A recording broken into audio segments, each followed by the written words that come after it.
नमस्कार दोस्तों, स्वागत है आप सभी का इन खबर यूपी पर। 22 जनवरी को राम मंदिर में रामलला के नूतन विग्रह के प्राण प्रतिष्ठा से पहले सपा नेता स्वामी प्रसाद मौर्य द्वारा कार सेवकों को लेकर दिए गए बयान पर उप मुख्यमंत्री केशव प्रसाद मौर्य ने कड़ी प्रतिक्रिया दी है। स्वामी प्रसाद ने श्री राम जन्मभूमि मंदिर आंदोलन के कार सेवकों को अराजकता तो बोलने के साथ कहा था कि अमन शांति व संविधान की रक्षा के लिए तत्कालीन मुख्यमंत्री मुलायम सिंह यादव ने गोलियां चलवाई थी। इस पर बुधवार को डिप्टी सीएम ने प्रतिक्रिया देते हुए कहा कि इस प्रकार के बयान के लिए अखिलेश यादव की निंदा करता हूं, चूंकि उनके कोई भी नेता जो बोलते हैं वह केवल अखिलेश यादव का लिखा पढ़ते हैं।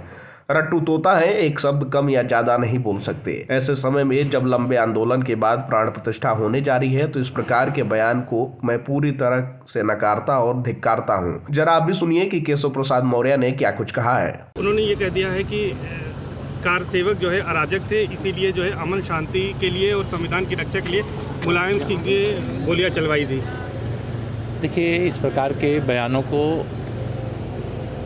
मैं पूरी तरह से नकारता हूँ, धिक्कारता हूँ।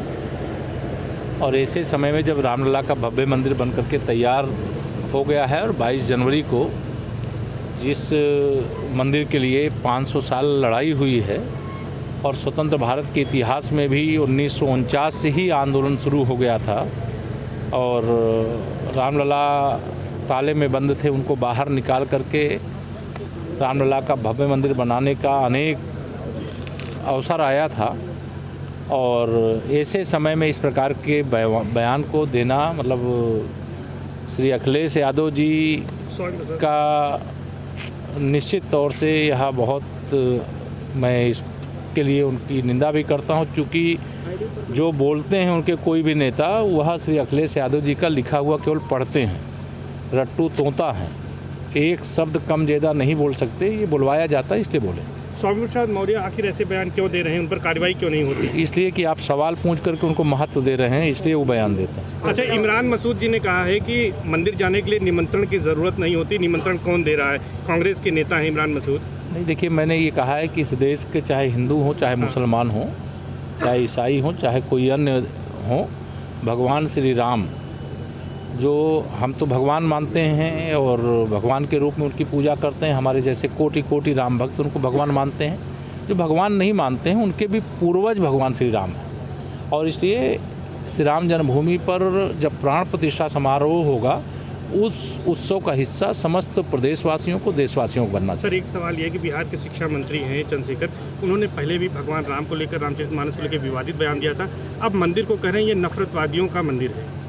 देखिए, वो राष्ट्र मंदिर है, वो राष्ट्रीय एकता के प्रतीक स्वरूप मंदिर है। विश्व के अंदर जितने भी कोई धार्मिक स्थल बने होंगे किसी भी धर्म के, शायद श्री रामलला की जन्मभूमि पर बनने वाला ऐसा मंदिर है जिसमें इतने अधिक लोगों का योगदान है जितना किसी दूसरे धार्मिक स्थल के निर्माण के लिए योगदान नहीं है।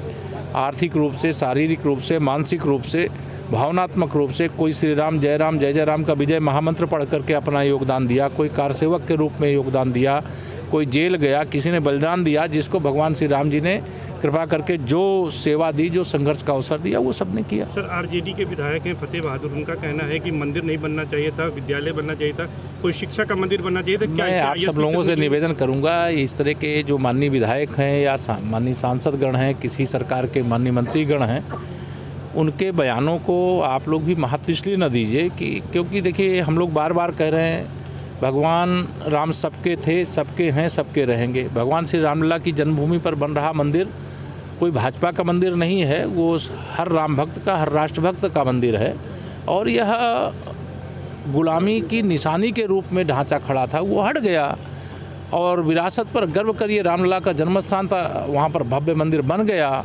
22 जनवरी को सब लोग दीपावली मनावें, 14 जनवरी से 22 जनवरी तक स्वच्छता के अभियान का हिस्सा बने, ऐसा मैं अपील करूँ। तो सुना आपने कि केशव प्रसाद मौर्य ने क्या कुछ कहा है। वहीं स्वामी प्रसाद मौर्य सहित बिहार के शिक्षा मंत्री चंद्रशेखर के द्वारा दिए गए बयान पर भी उन्होंने अपनी प्रतिक्रिया दी है। खैर, आप सबकी क्या राय है इस पे? आप अपनी राय कमेंट बॉक्स में हमें जरूर बताइएगा।